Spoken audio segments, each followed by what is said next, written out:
I am Erlinda Verendia. I'm the president of the Jose Navarro Polytechnic College. Jose Navarro Polytechnic College is a non-profit, and only 3 rooms were occupied after typhoon, but the rest totally damaged, including the gym. My name is Josie, and I'm one of the team leaders at Jose Navarro's safety team. We've been working on this school for about 2 weeks now. When I first arrived here, my first impression was that it was definitely the worst school that I've ever seen, the worst site, the most damage. I mean, there was barely any classroom that was still standing. There was, just destruction everywhere. Even the biggest of buildings, the biggest of pillars have been taken down, and I was really shocked actually. I'd never seen anything like it. 7 o'clock, ladies on top of the roof of the jeepney, and they were all foreigners, and I thought they were helping public schools, but I've heard that they also help one of the private schools in Kananga. So we tried to contact them. We wrote a letter, but immediately they drove back with us into the school, and they saw how the school was affected. We did that Friday, then they scheduled the start of the deconstruction on Monday, so over the weekend.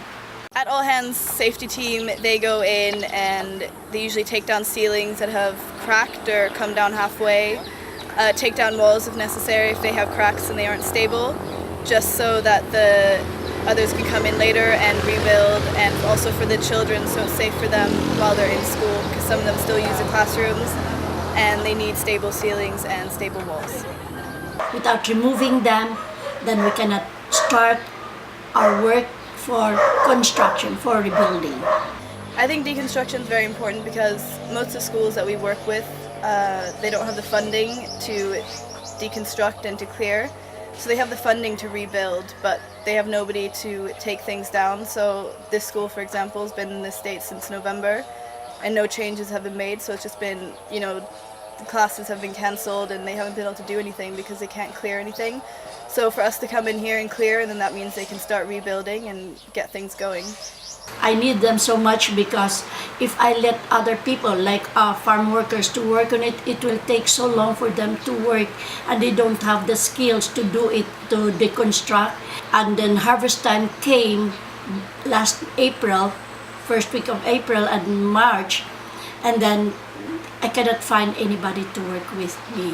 This is the daycare center that's part of Jose Navarro, and we started working on it this morning, about 3 weeks into being on this site, and today they're taking down the roof to make it safer for them to rebuild. I had fun with them. They have the age of 20 to 23, something like that, and they're the age of my daughter, and I miss my daughter, and I thought they were all my children. Josie, Vicky, and Lorraine also, and Carlo. We've actually received very good feedback from Erlinda and her husband about the work we've done.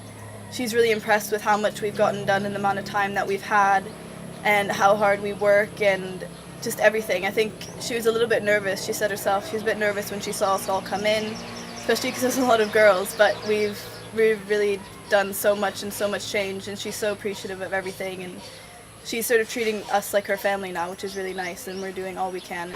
After these 3 weeks, I'll try to, the first and foremost what is in my mind is to have the roof for the library, which we need very much.